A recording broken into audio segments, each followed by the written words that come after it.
Good evening, friends. This is your host to welcome you through the creaking door into the inner sanctum. Come in. I want you to see the changes we've made around here. Very, very smart. Now, this new morbid motif was designed by those southern decorators, Topsy and Eva.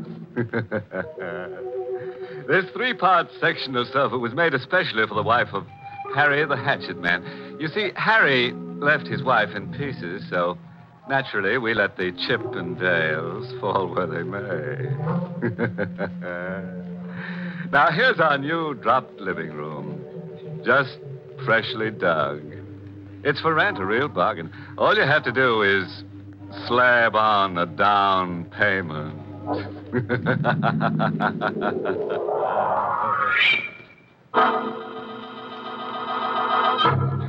Tonight's Inner Sanctum Mystery, Death Wears a Lonely Smile, was written by Ed Adamson and Bob Sloane and stars Mr. Sloane in the role of Walter with Mercedes McCambridge as Carol. Well, now let's get to tonight's torturous tale. Find your places and make yourselves comfortable before we begin. As Harry the Hatchet Man says, we're not seating anyone before the first act's curtain falls. It's dusk, and a cold wind whips through the burial ground, stirring the leafless branches into wordless whispers of dead, forgotten voices. Amid the gravestones, the big man with a bloodied gash in his forehead stands, hatless, his massive ape-like arms hanging limply at his side, his eyes set in a lost, vacant stare. The big man remains there, transfixed, as the young woman in black comes out of the shadows behind him. Can I help you? Where did you come from? Oh, I was over there putting flowers on my father's grave, and I saw you. You were standing here, and you seemed lost, so I... Lola. What? I've been waiting for you, Lola. Oh, I'm not... I knew you'd come if I waited, Lola. I knew you would. But my name isn't Lola. I waited so long. I waited every day. I told you I'm not Lola. You've mistaken me. My name is Carol. Carol? That's right. Carol Finley. But Lola said she'd come. She promised me. I need her. Who is Lola? Lola's my friend. She never made fun of me because I'm so big. Lola never laughed like all the others, like all those other ones who were so mean. What's your name? I told you, it's Carol. What's yours? Walter. Walter, you'd better let me take you home. Home? Yes. Where do you live? Why, I don't know. There's something the matter with you. Yes, you're hurt. That cut on your forehead. Cut? Yes. Look, I'll take you to my place. My mother has a rooming house, and you can stay there until you feel better. No, I can't go. I must wait for Lola. I promised I'd wait Walter. for her. Yeah? Was her name Lola Douglas? Yeah, Lola Douglas. There's no use in your waiting. Oh, you mustn't talk like that. She'll be here. She will. She's already here. That gravestone there, look at it. Lola Douglas died March 6, 1948.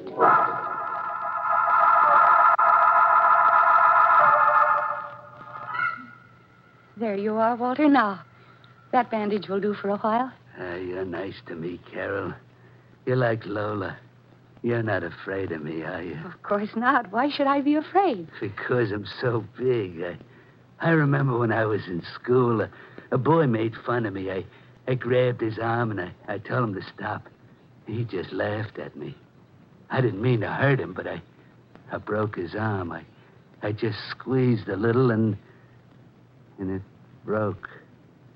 Then they were all afraid of me. They shouldn't have laughed at you. I like you, but I can't stay here. Oh, it's perfectly all right. I spoke to my mother, and she said that you can have my room for a few days, and I'll move downstairs. Oh, I have to find Lola. I promised her. Walter, try to understand. Lola is dead. Oh, no. She was buried over a year ago. Oh, that isn't true. I saw Lola last week. I spoke to her. All right, Walter. All right. And tomorrow you can start looking for her again. But now you must get some rest. You just lie down here and I'll... Carol, why are you looking at me like that? This was on the table among the things you took out of your pocket. What is it? A newspaper clipping. I didn't have a clipping in my pocket. It's dated March 7, 1948. Woman found brutally crushed to death. Victim identified as Lola Douglas.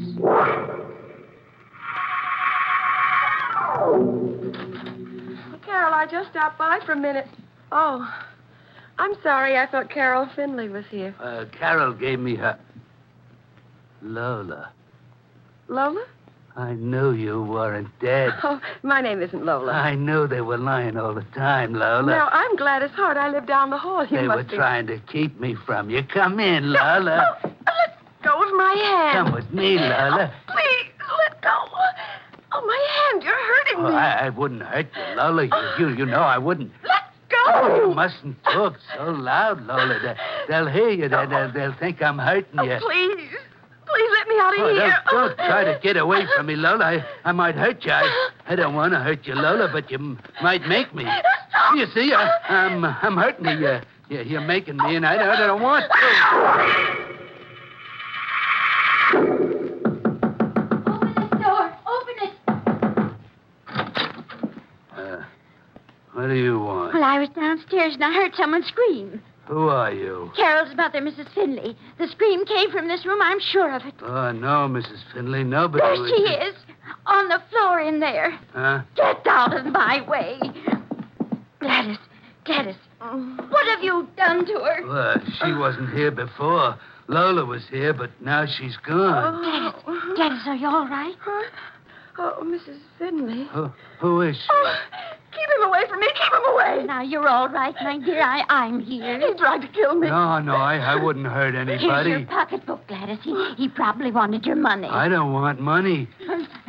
There's money in it. How much did you have, Gladys? Well, I just cashed a check. $68. It was your rent. 20, 40, 60, 5, 8. 68. Well, it's all here. Well, come on now, dear, and I'll take you to your room. All right. And I want you to clear out of here. No, I can't go. You're getting out, you understand? You're getting out. I can't go. Lola's coming back. I promised her I'd wait, and I'm staying here until she comes.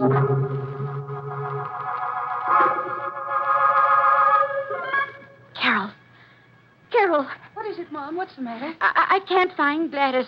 Her bed wasn't slept in. Did you see her? No. Well, I went to her room and she wasn't there. I had a feeling when you brought him home the other night, I had a feeling I should have turned him away. He's killed Gladys. Oh, Mom, stop it. Stop talking like that. Well, he tried it yesterday. No, he didn't, Mom. He's just mixed up. You've got to try to understand him. Please take it easy. Gladys probably left for work early. No, sir, she didn't leave this house alive. I was in her room. He's done something to her. He's hidden her body. Mommy, I don't believe he'd do a thing like that. Then what about Lola Douglas? She was murdered a year ago. You told me about that yourself. All right, I did. But there's no proof that Walter killed her. Mom, I understand him. I'll go up and talk to him. No, you won't. You're staying right here. I'll do the talking to him. I've got to get him out of this house before we're all murdered. You've got to get out of here. Oh, please, Mrs. Finley, don't make me go. Lola'll come back. Lola Douglas was murdered a year ago. That's not true. Lola's alive. I saw her last week. She was murdered by you. No, I wouldn't hurt Lola. You killed her the same way you killed Gladys. Oh, you shouldn't say things like that, Mrs. Finley. You took Gladys out of here last night and murdered her. No, Mrs. Finley, I didn't leave. I was waiting for Lola. You're a monster, a horrible, crazy monster. You're saying mean things to me, Mrs. Finley. Well, I want you out of my house. I want you out right now. You're not like Carol. Carol's nice. Carol said I could stay here in her room. Yes, but not if you don't pay. Pay? Oh, I know you have no money. You can't stay here another moment unless you pay. And I want a month's rent in advance. Now, what do you say to that? All right, Mrs. Finley. And the quicker you get out of Here's here... your money. Well, where did Is you... this enough for a month in advance, Mrs. Finley? Is $68 enough?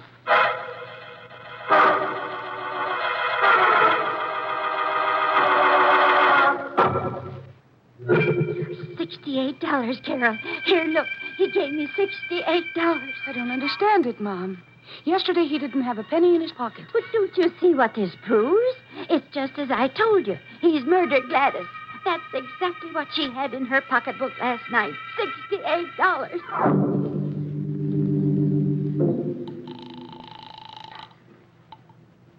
Sergeant Pierce, 12th Precinct. Sergeant, this is Mrs. Finley, 529 Elm Street. You'd better come over right away. Finley, 529 Elm. What's the trouble, lady? Well, one of my roomers, Gladys Hart, she's missing. Missing? Oh, we don't handle that, lady. Oh, but listen, I'll switch you over to missing person. Wait, just a minute, please. Yeah? Well, this woman, she's not just missing. She's been murdered. Now, look, lady, which is it? She missing or murdered? For both. She hasn't been in her room all night. She had $68 in her pocketbook and... Ah! Hello? Hello? You! Good afternoon, Hello. Mrs. Finley. Hey, what's going on there? Hello? I'm sorry I troubled you, officer. I made a mistake. Gladys Hart's alive. She just walked in.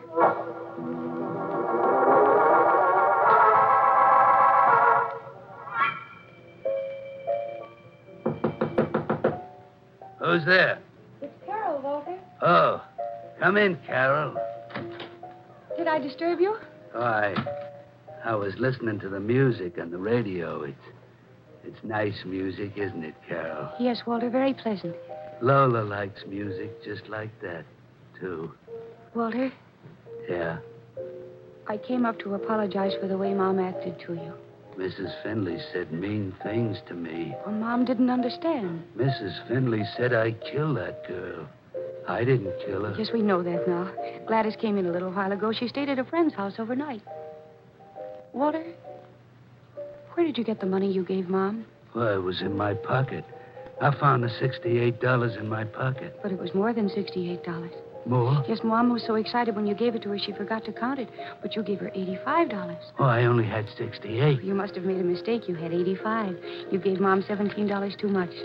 So here, she told me to give you back the 17. Oh, you keep it, Carol. You're nice to me. No, Walter, it's yours. Please take it. Carol. Yes? This money, well, would you let me take you to dinner? Well, you see, I don't. No, you wouldn't be ashamed to go with me because I'm so big. Because people would look at me and laugh. Of course I wouldn't be ashamed. Then you'll go? Yes, Walter, I'd be very glad to go with you. I'll just run downstairs and get my things. You meet me out in front of the house in 10 minutes. All right, Carol. I'll meet you. We'll have a nice time. Yes, Walter, I'm sure we will.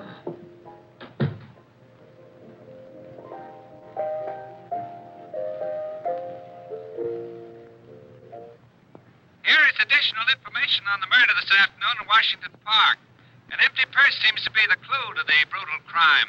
The murdered woman had $85 in bills when she left the house last night. According to the police, the murder was undoubtedly committed by a large man with great power in his hands. Local and state authorities are conducting an extensive search. Hey, stop playing the music. The music was so nice. And they stopped playing it.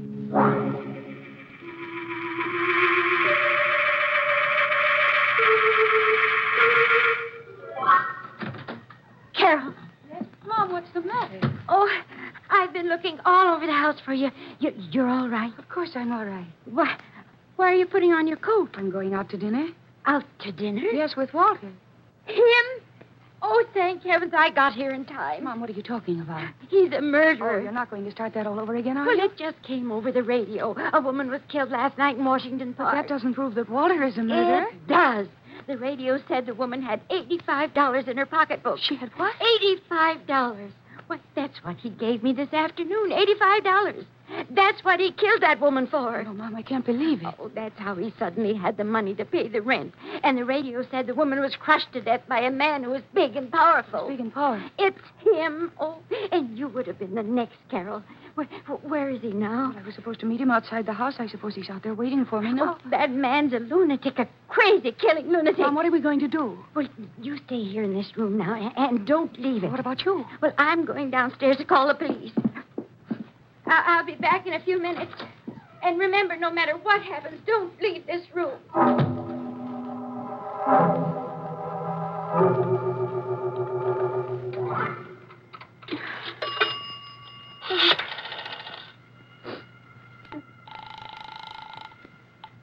May I help you? Operator, the police. Quick, get me the police. One moment, please. Hello, Mrs. Oh, You're calling the police. no, You're no, gonna tell on me. No, you're wrong. I wasn't going to...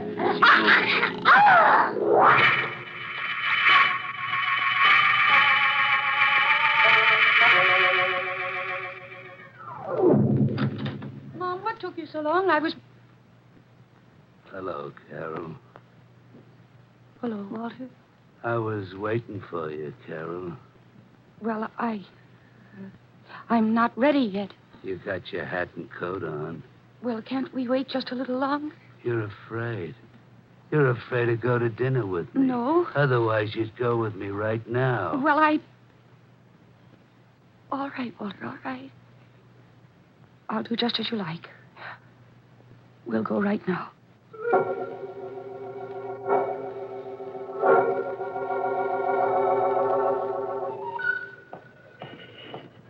Carol, why did you change? Me change? I don't know what you mean. I don't think you like me anymore. Oh, but I do like you, Walter. You want to get away from me, I can tell. You don't want to be with me. But I came out with you. I'm going to dinner with you. But you don't want to. I can tell by the way you act. You keep pulling away from me. Wait. What is it? Do you really want me to like you, Walter? Yeah, very much. Then I tell you what. This florist shop here. You go in there. You buy me some flowers. Some flowers? Mm-hmm. Oh, all right. Well, what kind? Oh, any kind. And I'll wait here while you do it. No, you come with me. You pick them out. Oh, but I want you to surprise me. Oh, I don't want you to be alone. You might run away from me. No, I wouldn't do a thing like Oh, that. if you want some flowers, you got to come in the shop with me. All right, Walter. I'll go with you. Good evening. What can I do for you? What kind of flowers do you want, Carol? Roses. Oh, yes, roses. Roses, very nice. A dozen? Yes. Well, I'll have them for you. Oh, Miss. Yes? Miss, I have to make a phone call. I wonder if I could... Well, there's a pay booth over there behind the fern. Oh, thank you. I'll just be a minute, Walter. But, Carol, you wait here for the flowers. I'll be right back.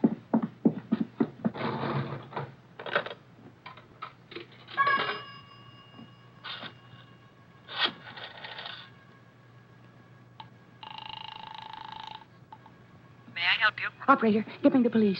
One moment, please. Sergeant Pierce, 12th Precinct. Oh, listen to me carefully. I don't have much time. My name is Carol Finley, and the man who murdered that woman in Washington Park last night is with me. Where are you? In Kramer's florist shop on 6th Street, but we're leaving here in a minute. He's taking me to dinner at the Black Grotto down the block. Black Grotto. I got you. Please, hurry. Don't worry, we'll get there in no time.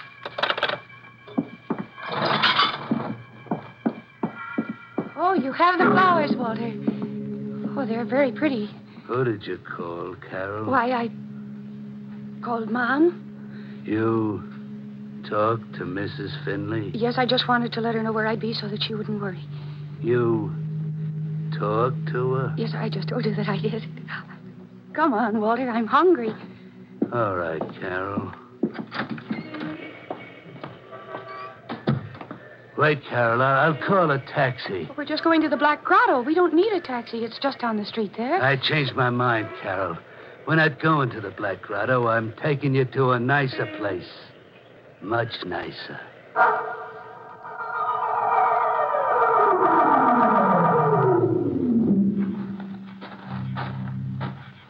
Walter, why did you take me out here? Oh, there's something in this cemetery I want to show you. Walter, please, let's go back to town. We won't be long. It's right here. This is what I wanted to show you. It's an empty grave. Yes, Carol. And we have the flowers to put on it. But no one's in there. It's empty. You'll be there, Carol. Walter? It's for you. Oh, you don't want to hurt me, Walter. I'm your friend, remember? No, you're bad. You're like all the rest of them. I thought you were nice, but you're not. Don't you remember I tried to help you? You didn't call Mrs. Finley from the flower shop? Yes, I did, Walter. I spoke to Mom. That's not the truth. You couldn't talk to her. Mrs. Finley is dead. She's what? I killed her. She was going to tell the police about me. I put my hands around her neck and I squeezed and she was dead. I put her in the cellar. Now I've got to kill you. No, Walter, wait. If you do anything to me, there won't be anybody left to help you find Lola. Lola? Yes. Lola? Lee, yes, Walter, I can help you find Lola. I think I know where she's hiding. Lola's dead. No. She laughed. She laughed at me. She said I was crazy, a big crazy fool. That's what she said. I thought she was my friend, but she wasn't. She was mean. She laughed at me. She was mean like all the rest. They all laughed at me. I wouldn't laugh at you, Walter. I wouldn't. I hate it when people laugh at me. I want to hurt them just like I want to hurt you, because you're laughing at me now. I'm not laughing. I'm not. You are. No, please, don't. Let's go, Stop please. laughing. Stop laughing Walter, at don't. me. If you stopped laughing, I wouldn't have to hurt you. But you won't stop. You keep on. Lola, make them stop. Lola, please make them stop. They're hurting me. You all right, miss? Yes, officer. I'm all right. That was a close call you had. You didn't turn up at the Black Grotto. I checked with the florist. She saw him take you into a cab outside her shop. Lucky thing I got out here in time. Yes. He sure was a big guy, wasn't he? Yes, he was. A big guy who didn't want people to laugh at him.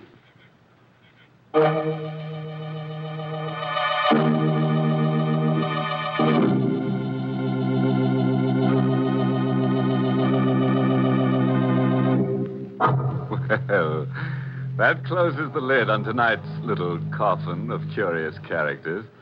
And Walter certainly proved a point. The bigger they are, the harder they fall into a grave. Say, Carol certainly had a narrow escape, didn't she? The poor girl almost died, laughing. You know, that's the trouble with most people, no sense of humor. Some of them just can't take a choke. All right, so my gags leave you morbid. You didn't want to sleep tonight anyway. Or did you?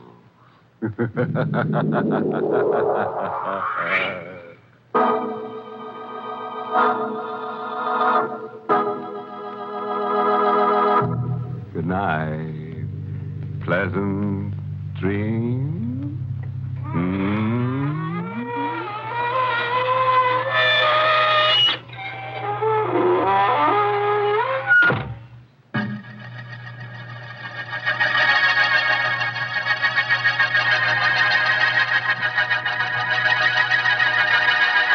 Inner Sanctum was heard in the United States over CBS, the Columbia Broadcasting System, and has been rebroadcast for servicemen and women overseas. This is the United States Armed Forces Radio Service, the voice of information and education.